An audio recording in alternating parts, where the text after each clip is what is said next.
شما میدونید که آقای منتظری استاد خامنه‌ای است دیگه، خودت خبر دارید، شخصیت دوم در انقلاب بود.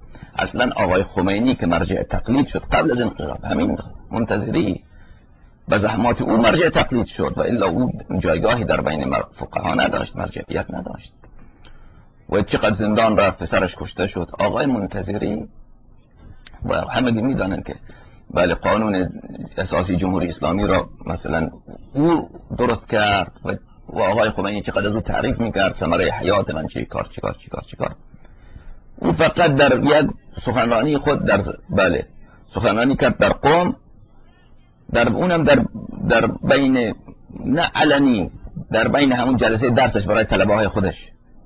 شما یادتون هست که با او چیکار کردن؟